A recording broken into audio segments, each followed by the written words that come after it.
Good morning, everyone.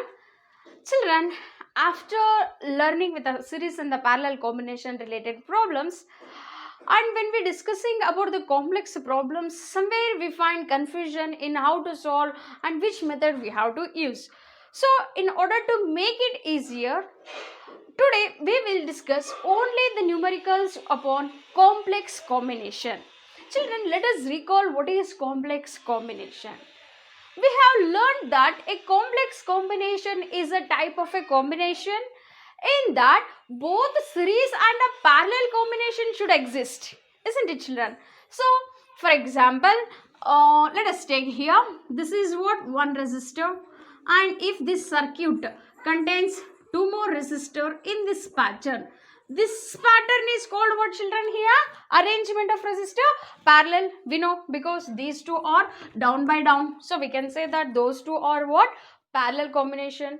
But this is what here? Series, isn't it? So how to solve now such problems? First we have to find resultant or effective resistance of these two resistors, and we should add that. Means instead of writing now these two, we can write here resultant resistor, nothing but a effective resistor. Now the entire circuit becomes over here series. This is what one method of solving the problems. So based upon that idea, now here the question comes, what is the current I in the circuit shown? See children, this is a figure. They have given four options here. This is like a just MCQ, children. They have given the options as 1 by 2 ampere, 1 by 20 ampere, 1 by 25 ampere and 1 by 10 ampere. So, when we look at this figure, children, we will come to know that the current is flowing in this direction, isn't it? This is one point. When the current comes here, it takes two direction. Means the current, if it is flowing in this direction, means this can be written as in two direction, because here and here the current is dividing, means it is moving, isn't it? So how can we show now that? Here one resistor we have, isn't it? And this is what? Here also one resistor is there. So shall we write these two resistor in that fashion, isn't it, children? So now after coming the current through this path, it goes to one more resistor. Means that resistor is what now? Parallel, isn't it? And similarly it goes back to what? The negative terminal, isn't it, children? So now how we have to calculate? First we have to find out the series effective resistance across these two resistors, and then that will be a parallel with the third one. So shall we name these children R1, R2 and R3, isn't it? So what is the R1, children? 30 ohms. R2 is also 30 ohms and R3 also 30 ohms. What we have to do first, children? We have to calculate the effective resistance. So how to solve, children? Yes, very good. What is that? Series formula we have to use. What is that? RS is nothing but a R1 plus R2, which means 30 ohms plus 30 ohms, which gives what? 60 ohms. This is what? The effective resistance across this, isn't it? Now the same can be written as, instead of writing two resistors, children, we can write now only one resistor, isn't it? Because we have calculated the effective resistance, so we are placing the same resistor across here, isn't it? So what is this now? 60 ohms and 30 ohms. So now what formula we have to use to get a effective resistance? Very good. What is that? RP, reciprocal 1 divided by, that is RS, or you can take effective plus 1 divided by R3, which is nothing but a 1 divided by 60 plus 1 divided by, what is the value of R3, children? 30. So what is the LCM? 60, isn't it? Then 30 into 2 means 3 by 60, which can also be written as 1 by 20. What is this, children? This is the RP. Now we can write RP is nothing but 20 ohms. Isn't it? But in the question they asked us to calculate the value of a current I. So now what we have to do? Now use Ohm's law, children. Ohm's law. Isn't it? In terms of I, how can we write, children? I is equals to V by R. Isn't it? What is that? I is equals to V divided by R, which implies, keep as it is I. What is the value of a V? Voltage, they have given it as a 20. Isn't it? 20 volts. Then resistance 20. Effective resistance across this circuit is what? 20 ohms. Now take the same 20 ohms here. So 2 ones are 2 tens are. Isn't it? So what is that? 1 by 10 amperes is the current flowing is flowing in this circuit. So children, this is one method of solving of a complex combination, isn't it? It's a very simple, children. Only thing is, after looking into the diagram or figure, we have to analyze the resistors which are in series and the parallel. Side you can make rough diagram, children, isn't it, for your convenience purpose. Then you will feel easy for solving. Got it, children? Now shall we see one more? Children, now the second problem is also related to complex combination. So children, here they asked us to calculate the equivalent resistance of the entire network. So how to solve this means, first we have to think, children, that is how the path is going, isn't it, in this circuit? See, A is going to E and then E to D and one resistor is there, D to C one more resistor we have, and C to B nothing, just we have what? A point made, which is made our connection here. Similarly, we can make one more path that is in this way, that is A, E, F, this F and C. So this is what? Two parts we can make this figure, children. That is, first one is what? A, E, D, C, B. Isn't it? This is what? Entire one part, and the another part is what here? A, E, F, C and B. Isn't it? Because we want to calculate the effective resistance between the points A and B here. So now first we have to draw for this circuit diagram. How the connection, children? That is, for this we can write here A, one point is there, isn't it? So we have kept here. Now that is E. Here E is going to D, means one resistor we have, isn't it? One resistor we have to draw. Then we have to write it as a D point. Then D to C one point is there, isn't it? Means in between this one more resistor we have, and this point is called as a C, isn't it, children? This now figure looks in this way, children, isn't it? What is the combination here? Series, isn't it? E and D, between this how much resistance is there? 4 ohms, and this is what? 8 ohms. This is what? AEDCB circuit diagram would look like this. The second one is what? A, here A point we can write, then here what? E is there, isn't it? Then E to F one resistor is there, between E to F one resistor is there, isn't it, which is of 4 ohms. So F to C one more resistor is there of 8 ohms, isn't it? 8 ohms. Then C to B point is there, isn't it, children? So these two now are in series.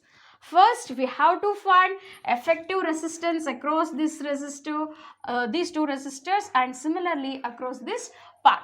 So we will name it as the effective resistance across it is what? R dash, and here is what?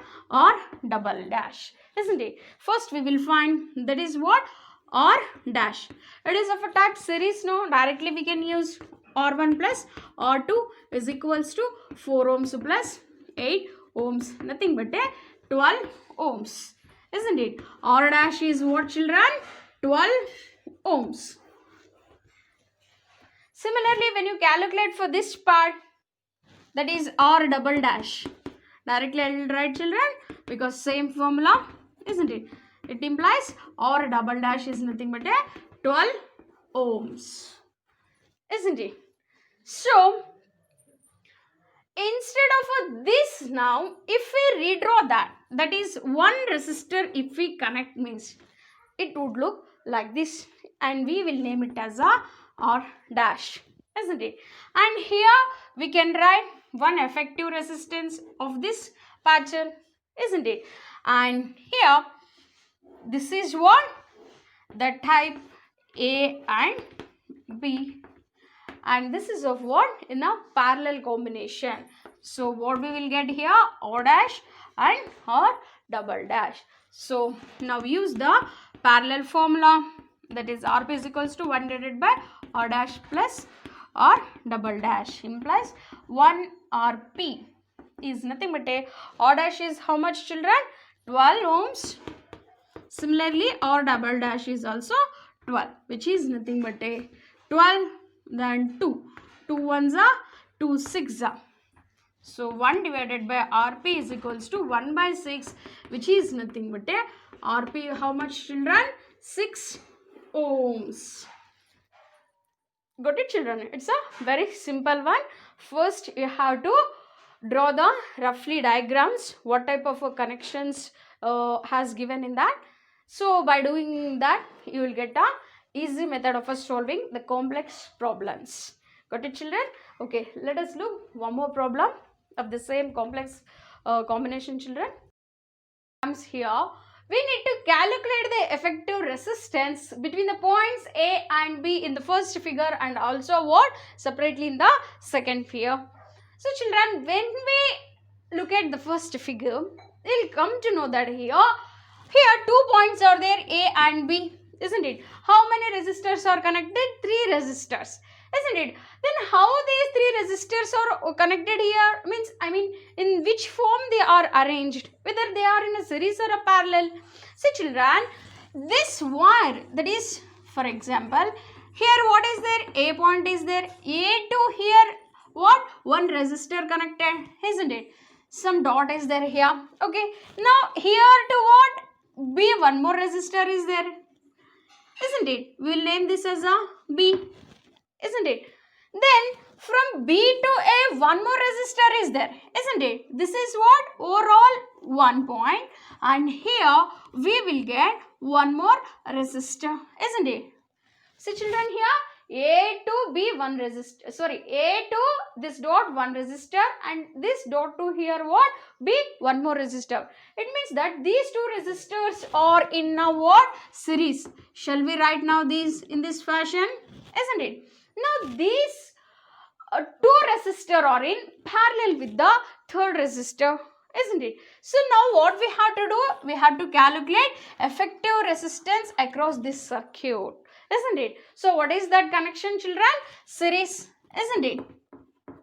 So what we have to do? First we have to calculate RS, that is R1 plus R2, which is nothing but a 1 plus 2, means RS is what? 3 ohms. So now this 3 ohms. So children, we have calculated what? Effective resistance across these 2. So now shall we replace this 2 resistor by an effective resistance? So how it look like now? Isn't it? This is what now? Parallel with the 3rd resistor.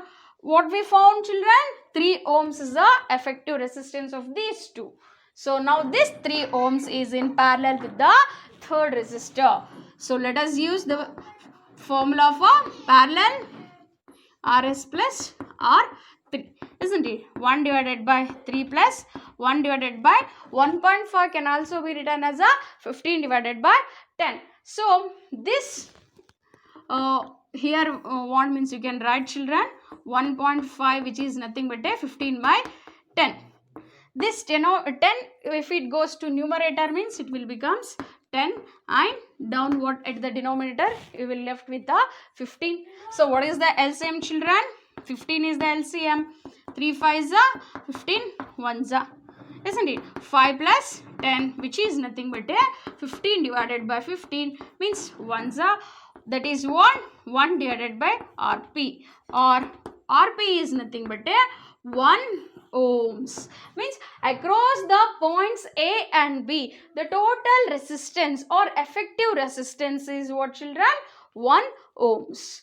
And similarly they asked us to calculate the effective resistance between the points A and B in the second figure, isn't it, children? See here, 4 resistors are there here, that is across A to C 1 resistor, and C to B 1 more, and B to D another, and D to A 1 resistor. So when we look at this, we will get an idea of 2 types of combination. If we make this figure into 2 parts, isn't it, children? Because we want to know the effective resistance between A and B, isn't it? So when we consider only these two, that is A, C, B, these 2 resistors are in now series. How it is, children? Now A to, this is what? A, this is what? C, and here what? One more resistor is there, and this is what? B. And what is A to C resistor, children? 3 ohms. C to B is 2 ohms, isn't it? So what we have to do? First we have to calculate the effective resistance across this. So now how can we write this? R dash, we will take effective as that R1 plus R2, which is nothing but a 3 ohms plus 2 ohms, means R dash is what? 5 ohms, isn't it, children? So instead of writing these 2 resistor, now shall we write this 5 ohms single resistor here? So then how it looks, children? The figure might looks, that is A, here 1 resistor, isn't it, of how much ohms, children? 1 ohm. B, and here 1 more resistor, isn't it? This is what? Effective resistance 5 ohms, isn't it? Now the figure would look like this. So now here this one and this one are series, children, because when you consider this, it will comes down, means how it looks in the series fashion only, isn't it? So as we want to calculate this part, that is ADB part, effective resistance, so this AD resistor and DB resistor are in series. Then what is the effective resistance across it, children? R double dash should be what? 5 ohms, isn't it? Now here instead of writing these 2 resistor, if we return one effective resistance, means the figure would look like in this fashion. Means now these 3 resistors are in which fashion, children? Which arrangement? That is in the form of a parallel. So now use the parallel formula here, that is 1 divided by Rp is equals to 1 divided by, that is R dash, plus 1 divided by 1 ohms plus 1 divided by R double dash, which is nothing but a, means 1 divided by 5, because effective resistance across this is what? 5 ohms. Then this resistance how much? 1 ohm, keep as it is. R double dash is what? 5 ohms. So the LCM is what? How much, children? 1 divided by R is nothing but a 5 is the LCM. Here 1, here 5, here 1. So what is the value? 7 by 5. So then you can take better. R is nothing but a 7 by 5. 5 ones are S 5. This will this will becomes into numerator now. So we will write 5 by 7. So 0.7 are 49, because 50 it will becomes 7 49, 1 has remained, 7 ones are 7. So what has left, children? 0.71 ohm is the effective resistance. So at last you can write, children, the total effective resistance between these 2 points is what? R is 1.71 ohms. Isn't it, children? What is the effective resistance? 7.71 ohms. isn't it, children? So first, what you have to do, we have to calculate first series effective resistance across these two, then we have to replace these two by effective resistance, and similarly we have to calculate the effective resistance across this another part. So when we look at these all three resistors, they are in a parallel, we have to use the same formula, then we will get a what effective resistance value is of 0.71 ohms. Got it, children? Now